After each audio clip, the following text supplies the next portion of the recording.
Olá, pessoal, sejam bem-vindos ao nosso Centro Universitário Inter-Uninter. Meu nome é Evandro Cunha e nós estamos fazendo um percurso na literatura canônica do Antigo Testamento.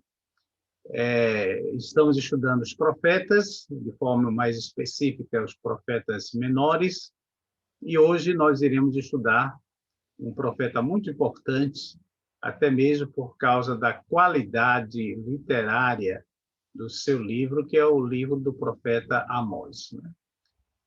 O que eu gostaria de dizer aqui, antes de nós entrarmos no nosso texto introdutório, é que Amós ele não fazia parte de uma casta, digamos assim, social elevada de Israel, mas era um homem do campo. Ele se identifica como um pastor, um agricultor, Mas ele não é o primeiro, Outros profetas também vieram, Eliseu também vinha dessa tradição. Ele, há um momento no chamado, que ele disse que não sou de família de profeta, Alguns achando que ele estava se referindo a um treinamento profético. Lembremos que a escola de profetas que a Bíblia fala não significava que você fosse ali para aprender a profetizar, Mas era uma escola, digamos assim, teológica, para preservar as tradições, a espiritualidade, E, logicamente, poderia ser que Deus usasse aquela pessoa, que você fosse para ali e se tornasse um profeta, Isso é muito interessante porque hoje em dia, com as questões das faculdades de teologia, e muitas pessoas fazem o questionamento, Será que eu estou indo fazer uma faculdade de teologia, vou me tornar aí agora um pastor, Nem sempre estudar teologia você necessariamente será um pastor, você pode servir a Deus na qualquer outra profissão, O curso de teologia é bom porque lhe ajuda a compreender melhor a palavra e também a transmiti-la a esse mundo contemporâneo, Bem, essa é uma característica de Amós, quanto à sua personalidade, A outra coisa é que a qualidade da literatura, E a gente fica pensando, mas como uma pessoa do campo tinha esse domínio da linguagem, Durante muito tempo se acreditava que a questão da cultura em Israel era apenas algo de uma casta social, Mas depois pesquisas arqueológicas revelaram que isso não era verdade, Que a cultura livresca não, mas pelo menos o letramento, era algo comum em Israel. Por exemplo, foram encontrados alguns artefatos perto de Massada, e falava de um diário de um soldado, E o soldado, digamos assim, um soldado raso, como a gente costuma dizer. E ele com domínio da linguagem, Com domínio da linguagem. Então, isso fez com que muitos teólogos, aliás, arqueólogos, pudessem rever essa ideia preconceituosa, de que Israel era apenas uma casta aí, sacerdotes, reis, etc., que sabiam ler. E no caso de Amós, a gente percebe que Amós, digamos assim, aqui no Nordeste nós temos a figura do Patativa do Assaré, que foi um dos grandes poetas brasileiros, e que Luiz Gonzaga até colocou música em um dos seus poemas. E Patativa era uma pessoa do campo, Ele não possuía nenhuma formação acadêmica, Porém, o dom da poesia estava intrínseco na sua obra.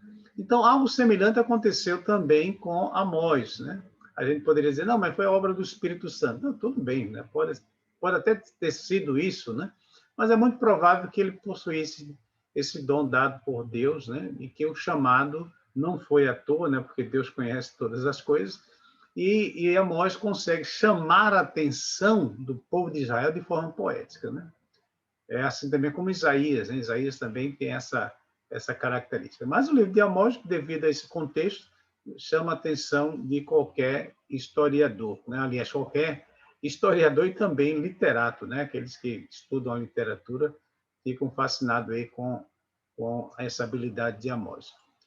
Vamos dar uma olhadinha aqui, pessoal, no livro, na introdução aqui ao livro,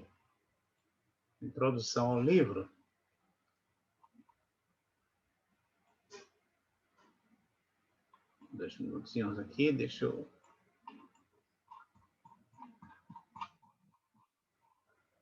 Isso aqui é a região, mais aqui onde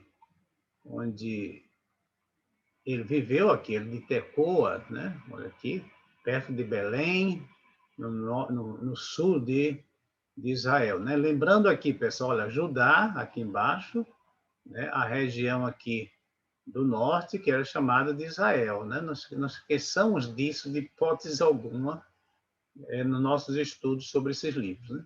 Então, Amós desenvolveu o seu ministério profético entre cerca de 767 a 753, né?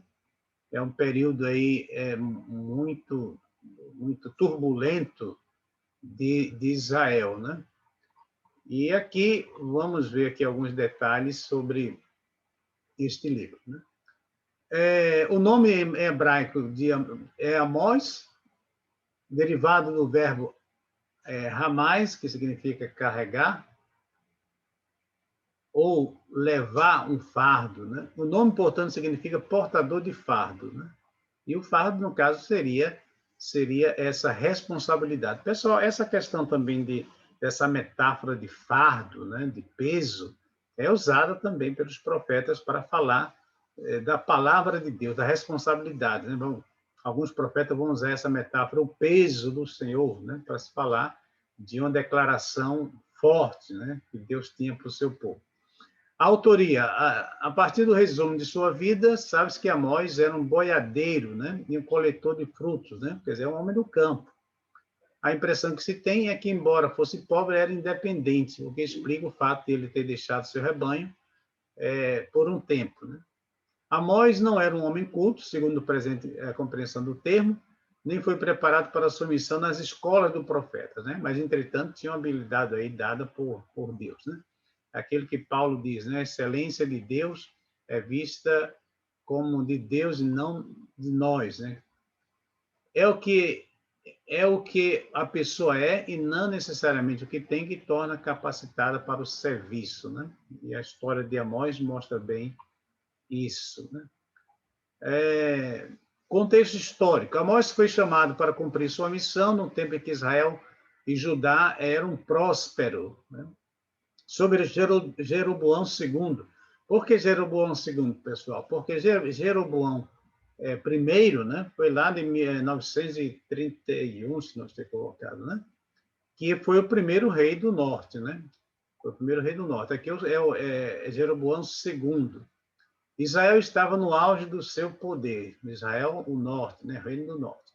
Jeroboão venceu os sírios e aumentou o território do Reino do Norte para a fronteira norte do Reino Unido original. O território ia de Ramate, no Reino Extremo do Norte, até o Mar Morto. Quanto a Judá, o rei Uzias subjugou os edonitas e os filisteus, dominou os amonitas, incentivou a agricultura e as artes domésticas pacíficas e criou um grande e poderoso exército, fortalecendo Jerusalém, né? Aparentemente, a salvo dos inimigos estrangeiros e forte internamente, Israel não tinha a menor preocupação com o perigo de destruição. É o fato que a Síria atraía atenção como potência em ascensão, mas parecia improvável que atacasse Israel.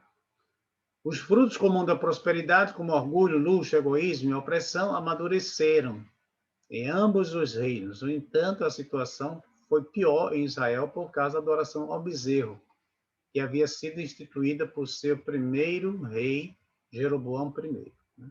Sem dúvida, o culto ao bezerro foi a razão pela qual Amós e Oséias foram encarregados de dirigir as profecias, especialmente contra o reino do norte.